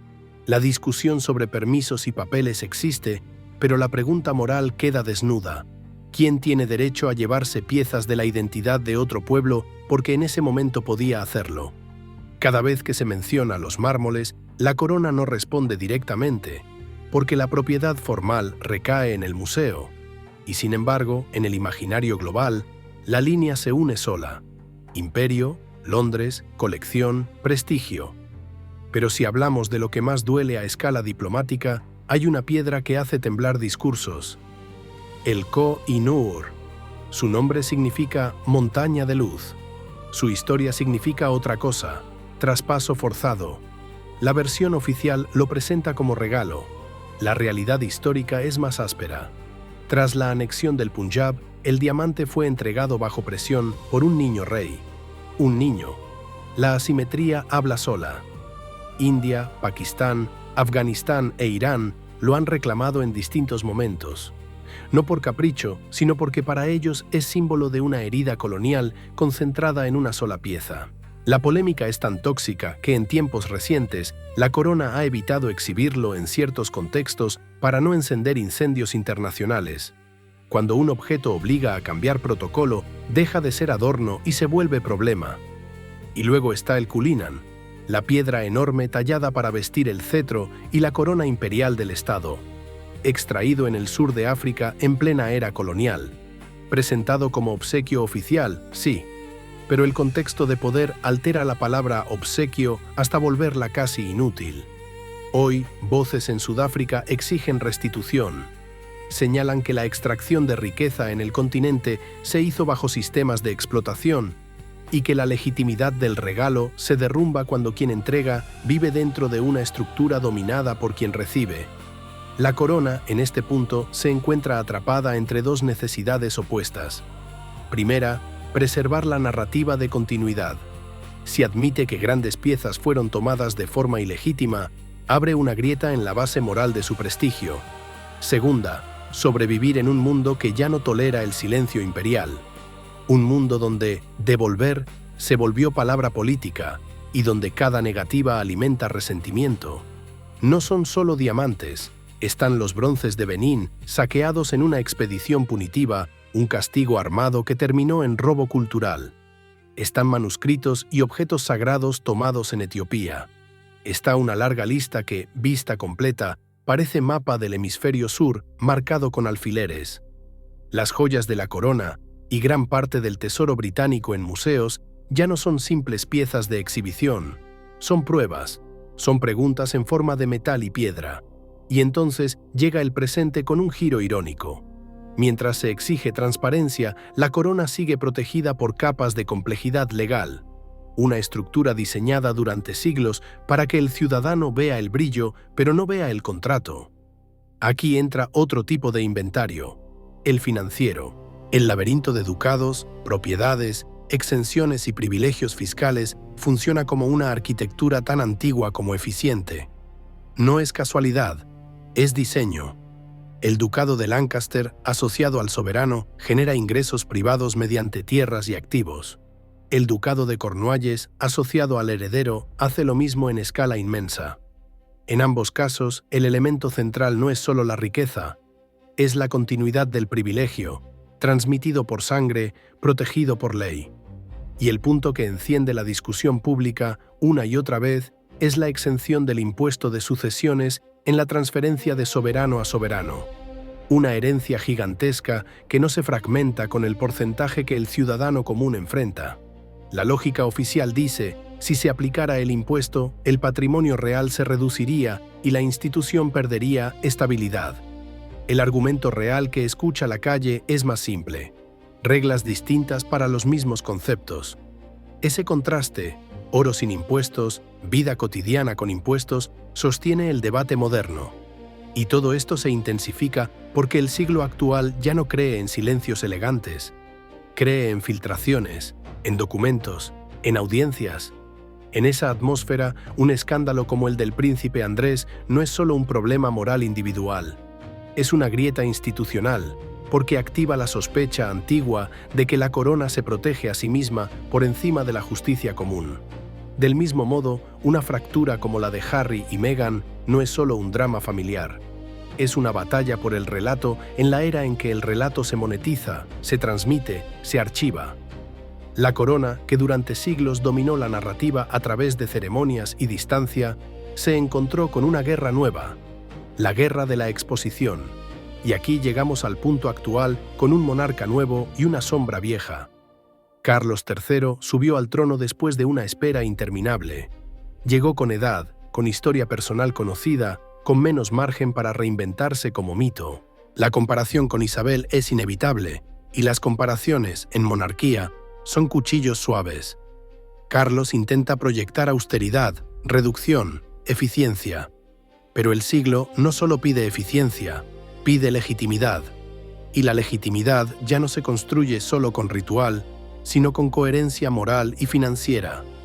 Mientras tanto, el republicanismo crece en territorios que antes aceptaban la corona como costumbre. Algunas naciones ya rompieron el vínculo, otras lo anuncian como destino, y en el Caribe, además, se suman reclamos de reparación por el pasado esclavista. Todo converge en una pregunta que suena sencilla y por eso es mortal para una institución hereditaria. ¿Por qué ellos? ¿Por qué una familia, por nacimiento, conserva privilegios, inmunidades históricas y tesoros cuyo origen muchos consideran manchado? ¿Por qué la continuidad debe ser sagrada si la historia que la alimentó incluye violencia? La corona responde con su mejor herramienta: adaptación, cambios de tono, gestos, silencios calculados y una oferta constante, estabilidad a cambio de tolerancia. Pero la estabilidad, en el mundo actual, compite con algo poderoso: la memoria global. Y esa memoria no se calla. Solo falta cerrar este recorrido con dos piezas finales. Primero, el presente inmediato de la institución bajo Carlos y el heredero, y después, la paradoja central de la monarquía británica, esa fórmula que la mantiene viva. Perder poder para conservar trono, ser símbolo en lugar de mando y sostener la magia mientras el público ya conoce los trucos. Carlos III llegó al trono en el instante exacto en que el mundo dejó de ser paciente con las instituciones que viven de la costumbre. No heredó una época, heredó una lupa. Su vida fue una sala de espera, décadas como heredero, décadas aprendiendo el papel sin poder interpretarlo del todo. Y cuando por fin le tocó, ya no era el joven que podía venderse como promesa, sino un hombre mayor con historia conocida por todos, un pasado sentimental expuesto, un nombre asociado a una tragedia nacional, un rostro que el público lleva años interpretando a su manera. Isabel era silencio. Carlos es opinión. Esa diferencia, en una monarquía, importa como importa el clima en una travesía. Porque el soberano moderno sobrevive, paradójicamente, por no interferir demasiado. Reina, pero no gobierna. Y mientras menos se note su mano, más fácil es que el público acepte su presencia. Carlos siempre mostró intereses claros: medio ambiente, urbanismo, tradición, agricultura, arquitectura. Esos intereses, vistos desde fuera, parecen nobles. Vistos desde el interior del Estado, pueden parecer peligrosos si cruzan la línea de la neutralidad. La corona, en su forma moderna, no puede permitirse un monarca que parezca un político. Por eso, el gran desafío de Carlos no es una guerra, ni una rebelión armada, ni un conflicto de sucesión. Su desafío es de tono: cómo ser visible sin ser invasivo, cómo ser humano sin caer en la sobreexposición, cómo sostener la continuidad sin despertar la pregunta que el siglo repite como martillo: utilidad. En los tiempos recientes, el Palacio ha hablado de una monarquía reducida. Menos miembros trabajando, menos gastos, menos brillo innecesario. En teoría, austeridad para sobrevivir en una era de inflación, crisis de vivienda y costo de vida elevado. Pero la austeridad, para un pueblo que mira cifras y privilegios, suena a palabra decorativa si no toca el hueso del problema: la desigualdad estructural entre una familia protegida por leyes especiales y el ciudadano común sometido a reglas comunes. Ahí el debate se vuelve ácido. Los defensores de la monarquía sostienen que el rey funciona como árbitro neutral, que encarna continuidad, que evita que el Estado se convierta en un botín partidista. Dicen que la corona atrae turismo, prestigio y una forma de identidad nacional difícil de reemplazar. Los críticos responden que el turismo existe con o sin monarca, que la identidad no necesita sangre hereditaria y que el prestigio es caro cuando se sostiene sobre exenciones fiscales, propiedades históricas y un relato que el mundo está reescribiendo. La discusión moderna no es si la corona es bonita, es si es moralmente defendible, y en ese debate hay un frente externo que pesa cada vez más. En la Commonwealth, varias naciones revisan su relación con la corona como jefe de Estado. Barbados ya tomó distancia formal. Otras lo consideran. En el Caribe, el tema se cruza con el pasado esclavista y con reclamos de reparación. En Australia y Canadá, el republicanismo sube y baja, pero cada ciclo parece más serio, menos romántico, más administrativo. Carlos enfrenta la posibilidad real de que durante su reinado el mapa del vínculo con la corona se reduzca, no con violencia, sino con votaciones y reformas. Ese tipo de pérdida es más silenciosa que una derrota militar, pero más peligrosa para el mito, porque parece irreversible. Un territorio que sale por decisión democrática rara vez vuelve por nostalgia. Y aún así, aquí viene la paradoja que mantiene viva a la monarquía británica. El poder de la corona hoy existe, en gran medida, porque renunció a ejercer poder directo. La institución aprendió, a lo largo de siglos, que la forma más segura de conservar el trono no es aferrarse al mando absoluto, sino permitir que otros gobiernen mientras ella se queda como símbolo. Se volvió una presencia por encima del ruido, un objeto ceremonial que da continuidad a una maquinaria política cambiante. El rey tiene derechos específicos: ser consultado, advertir, animar, pero su papel principal es representar. Y la representación es una forma de poder diferente, un poder que depende de la fe del público. Eso significa que la monarquía es, en última instancia, un acuerdo psicológico, un teatro que funciona mientras la audiencia acepta la obra. Por eso la corona invierte tanto en ritual. Coronaciones, aperturas del parlamento, uniformes, carruajes, joyas. Todo eso no es nostalgia inocente, es ingeniería emocional. Una forma de producir asombro, de crear sensación de continuidad, de recordarle al espectador que el Estado es más viejo que su vida y por lo tanto más grande. Y aquí está el riesgo. En un mundo que disecciona narrativas, el asombro dura menos. Las redes aceleran el cinismo. La gente ya no necesita un historiador para sospechar. La gente graba, comenta, archiva, compara. Cada escándalo reciente, desde el caso de Andrés hasta la fractura de los Sussex, no solo golpea a individuos, golpea el contrato psicológico. Si el público deja de creer en el papel, el cuerpo político se queda sin magia. Por eso la corona se adapta con una habilidad que parece instinto. Cambió de apellidos cuando la guerra lo exigió. Aceptó cámaras cuando el siglo lo exigió. Aceptó pagar impuestos de forma voluntaria cuando la furia lo exigió.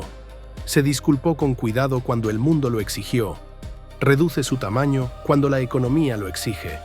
La monarquía británica es camuflaje institucional. Pasó de guerreros a burócratas, de burócratas a celebridades controladas, de celebridades a símbolos de servicio, siempre con el mismo objetivo, no morir. Y sin embargo, cuanto más se adapta, más se expone a la crítica de fondo. Si es capaz de cambiar tanto para sobrevivir, entonces no es sagrada, es estratégica. Ese pensamiento para muchos es liberador, para otros es aterrador, porque les quita una idea de permanencia. Aquí aparece la razón íntima por la que la corona todavía se sostiene en el imaginario de tantos: la necesidad humana de continuidad. En un mundo donde todo parece temporal, donde gobiernos caen, monedas fluctúan, guerras vuelven con nombres nuevos, la monarquía ofrece una ilusión estable, un hilo que conecta a alguien de hoy con un campo de batalla medieval, con un palacio incendiado, con una guerra mundial, con una coronación televisada. No es que la corona sea necesaria en términos prácticos, es que para muchos es útil en términos emocionales. Un ancla, aunque sea irracional, se siente como seguridad. Pero el siglo XXI no solo exige emoción, exige rendición de cuentas, y esa es la tensión que definirá el futuro. Si la corona logra convencer al público de que sigue siendo más valiosa como símbolo que costosa como privilegio, sobrevivirá. Si no, se convertirá en algo distinto: tradición sin trono, museo sin soberano. Quedan dos tramos para cerrar este relato. Primero, una mirada final a cómo la corona construyó su riqueza y su inmunidad a través de leyes y costumbres que parecen invisibles. Y después la conclusión, el espejo, que revela esta institución sobre la necesidad humana de creer en algo que dure. Entrar en el dinero de la corona es como bajar a un sótano construido por abogados durante siglos. No hay un plano simple, no hay un solo cofre. Hay capas, hay nombres antiguos, hay privilegios que se disfrazan de tradición. Y sobre todo, hay una idea central: la riqueza no se sostiene solo con oro, se sostiene con reglas. El público suele imaginar la monarquía como palacios y ceremonias, pero la monarquía, en su versión moderna, es también una estructura patrimonial con una habilidad extraordinaria para mantenerse intacta. Aquí aparecen dos palabras que suenan a cuento medieval y funcionan como engranajes contemporáneos: el Ducado de Lancaster y el Ducado de Cornualles. El Ducado de Lancaster está ligado al soberano. Es un conjunto de tierras, propiedades y activos que generan ingresos privados para quien ocupa el trono. No es el Estado, no es de todos. Es, en la práctica, un patrimonio vinculado a la corona como institución viva. Incluye granjas, edificios, rentas comerciales. Una red de ingresos que le da al monarca independencia financiera, un margen que no depende por completo de la asignación pública. El Ducado de Cornualles, por su parte, pertenece al heredero. Es la bolsa que garantiza que el príncipe de Gales tenga ingresos propios. Tierras, derechos, propiedades. Un imperio inmobiliario que, por diseño, se transfiere con el título, como si el heredero recibiera el mundo con la llave ya puesta en la cerradura. Aquí hay un punto que irrita a mucha gente: la herencia. En el Reino Unido, el ciudadano común se enfrenta a impuestos fuertes sobre grandes herencias, pero la transferencia de patrimonio de soberano a soberano tiene un tratamiento especial. Se protege para que no se desintegre la institución. Esa es la justificación. El efecto real es claro: una continuidad patrimonial blindada, mientras el resto de la sociedad vive con reglas distintas. La reina Isabel, tras crisis de opinión pública, hizo pagos voluntarios de impuestos en ciertos ámbitos. Ese detalle se usa para demostrar responsabilidad, pero lo importante es la palabra voluntarios, no obligación. Un gesto político, no un marco que cualquiera pueda exigir en tribunal. Y luego está la asignación pública, el Sovereign Grant, que se financia con ingresos del Crown Estate. El Crown Estate es otro monstruo silencioso. No es propiedad privada del monarca, pero tampoco es un simple activo público común. es un conjunto enorme de tierras y derechos, incluyendo áreas marítimas. El Estado gestiona sus ganancias y entrega a la corona un porcentaje para gastos oficiales. En tiempos recientes, con el auge de proyectos eólicos marinos y nuevas rentas, las ganancias han crecido, y con ellas el porcentaje asignado. Eso produce una imagen explosiva. Presupuestos reales que aumentan mientras mucha gente lidia con precios altos, alquileres imposibles y salarios estancados. La corona se defiende con dos argumentos. 1. Que el costo de la monarquía es bajo comparado con el presupuesto total del Estado. 2. Que devuelve valor en turismo, diplomacia y marca nacional. El problema es que esos argumentos no responden la pregunta moral, que es la que se ha vuelto central. ¿Por qué una familia hereditaria mantiene un sistema legal que le permite conservar riqueza y privilegios en formas que el ciudadano común no tiene? Esa pregunta, en el pasado, se habría apagado con silencio y reverencia. Hoy se alimenta con datos, reportajes, filtraciones y una sospecha permanente. Que la institución está diseñada para protegerse, no para servir. Y aquí es donde el laberinto se conecta con los escándalos, porque los escándalos modernos no golpean solo la reputación, golpean la paciencia fiscal y moral. El caso del príncipe Andrés mostró un rostro difícil de olvidar, un miembro de la familia real enfrentando acusaciones graves, intentando justificarse con explicaciones absurdas en televisión, retirado de funciones, protegido por un muro institucional hasta que la presión se volvió insoportable. La idea de que se alcanzó un acuerdo económico para evitar un juicio dejó una sensación amarga. Dinero para apagar fuego. El caso de los Sussex, por otro lado, abrió el frente de identidad. Acusaciones de racismo dentro del círculo real, sensación de abandono, guerra de filtraciones y un conflicto que no solo dividió a la familia, dividió a parte del público. El daño aquí no fue solo emocional, fue estratégico, porque la corona vive de la idea de unión, y cuando su propia casa aparece fracturada, el símbolo pierde fuerza. Entonces, ¿cómo responde la institución? Con su herramienta más antigua, control del marco. Comunicados breves, tono contenido, silencios que intentan matar titulares, ceremonias para recordar continuidad, apariciones calculadas para producir estabilidad. Es un estilo que funcionó durante generaciones, pero en la era actual, el silencio ya no siempre apaga. A veces confirma sospechas. Por eso, bajo Carlos, se habla de modernización sin romper el hechizo, de ser más eficiente sin volverse común, de reducir costos sin admitir vulnerabilidad. La monarquía camina una cuerda.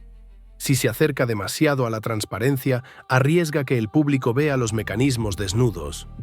Si se aleja demasiado, arriesga parecer arrogante e intocable. Y todo esto se vuelve más delicado cuando se mezcla con el inventario imperial. Diamantes disputados, objetos reclamados, memoria colonial viva en antiguos territorios que hoy son países soberanos con voz internacional. Cada coronación, cada joya exhibida, cada cetro levantado, no es solo tradición, es recordatorio. Y el recordatorio provoca preguntas. Y las preguntas provocan presión. Ahora llegamos al último tramo, porque si has llegado hasta aquí conmigo, ya viste el patrón. La corona británica no es un objeto, es un organismo. Cambia de piel, renuncia a poder para salvar el símbolo, se adapta para no desaparecer, y en esa adaptación revela algo humano. Nuestra relación con la permanencia. Queda cerrar la historia con la paradoja final. ¿Por qué una institución tan llena de sombras sigue siendo, para millones, un espejo necesario? La corona británica no sobrevive porque sea invencible. Sobrevive porque aprendió, mejor que nadie, a mutar sin romperse. Y esa es la paradoja final. Su fuerza no está en mandar, sino en permanecer.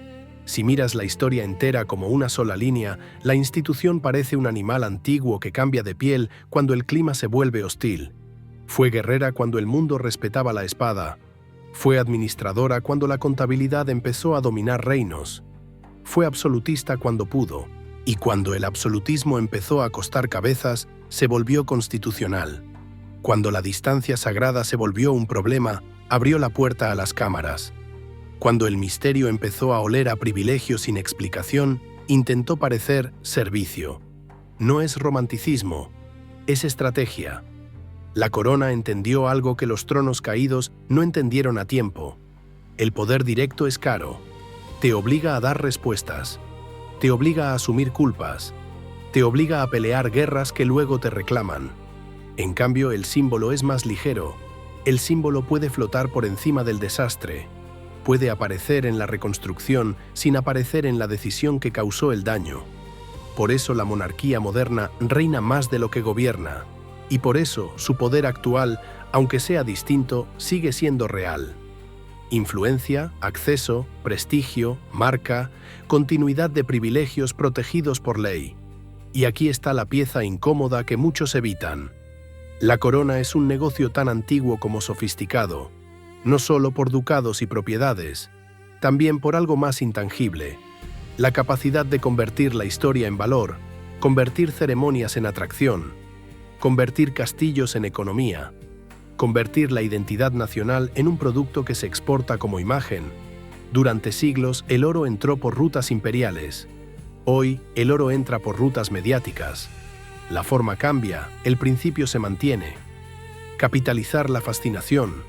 Pero el siglo actual es cruel con los símbolos que no se justifican. No basta con existir. Te piden explicar por qué.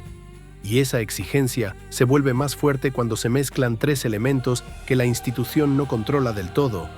Primero, la memoria colonial. Países que antes no podían hablar hoy exigen restitución, exigen reconocimiento, exigen reparación. El Koh-i-Noor ya no es solo una piedra, es un argumento. El Cullinan ya no es solo brillo, es historia concentrada. El debate ya no es estético, es ético. Segundo, la desigualdad interna. Cuando el ciudadano común se asfixia con costos de vida y ve exenciones heredadas, la tradición deja de parecer costumbre amable y empieza a parecer privilegio blindado. Tercero, la exposición total. La corona invitó a la cámara a entrar, y desde entonces la cámara no se va. Cada silencio se interpreta, cada gesto se disecciona, cada miembro problemático arrastra a la institución completa. La empatía ya no es cortesía, es requisito. Por eso, en el mundo posterior a Diana, la monarquía entendió que debía mostrar humanidad, aunque fuese medida, no porque se haya vuelto sentimental, sino porque la supervivencia depende de la percepción pública. Entonces volvemos al inicio, al corazón del hechizo, la teoría de los dos cuerpos. El cuerpo humano envejece, se equivoca, se enferma, muere. Ese cuerpo es el que tropieza en entrevistas, se divorcia, hace comentarios torpes, se rodea de amistades tóxicas o se vuelve protagonista de titulares. Ese cuerpo es falible, pero el cuerpo político, el que la institución intenta sostener, es otra cosa. Continuidad, ceremonia, Estado. Un mito que salta de una persona a la siguiente y que necesita para funcionar que el público acepte la ilusión.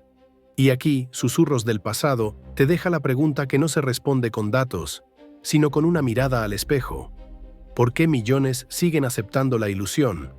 No solo por costumbre, no solo por turismo, no solo por propaganda, también por una necesidad humana vieja, creer que existe algo que dura. Vivimos en un mundo donde casi todo se desarma. Las promesas políticas caducan rápido. Las modas cambian antes de que el cuerpo las alcance. Las tecnologías nacen y mueren en pocos años. Las certezas se vuelven frágiles. En ese paisaje, la corona ofrece una ficción de permanencia. Un hilo que conecta a alguien con Alfredo en el pantano, con el fuego de Windsor, con el humo de Londres en guerra, con un cetro levantado ante cámaras modernas. No importa si ese hilo está manchado, no importa si el mito es construido. Para muchos, el simple hecho de que exista es consuelo. Y al mismo tiempo, para otros, ese mismo hilo es una ofensa. Una continuidad basada en conquista, en extracción, en privilegio heredado. Una permanencia pagada por otros. La corona es ese choque, un espejo donde Inglaterra se mira para sentirse antigua y estable, y donde el mundo la mira para recordar lo que esa estabilidad costó. El futuro, entonces, no depende solo de Carlos, ni del heredero, ni de escándalos nuevos. Depende del contrato invisible entre la institución y el público. Cuánto están dispuestos a creer, cuánto están dispuestos a pagar, cuánto están dispuestos a perdonar. Porque la monarquía, en el fondo, es un acuerdo. Una obra que continúa mientras la audiencia no se levante del asiento. Y si algún día la audiencia se levanta, no será con hachas ni con guerras civiles. Será con votos, con leyes, con la indiferencia, con la forma moderna de la caída, dejar de mirar. Hasta aquí llega este largo viaje, desde bosques sajones hasta pantallas en la mano, siguiendo el rastro de sangre y oro que forjó la corona y la mantuvo en pie. Soy susurros del pasado, y cuando el silencio de la noche te pida historia, aquí estaré, como siempre, recordándote que lo eterno, casi siempre, es solo lo que aprendió a cambiar antes de romperse.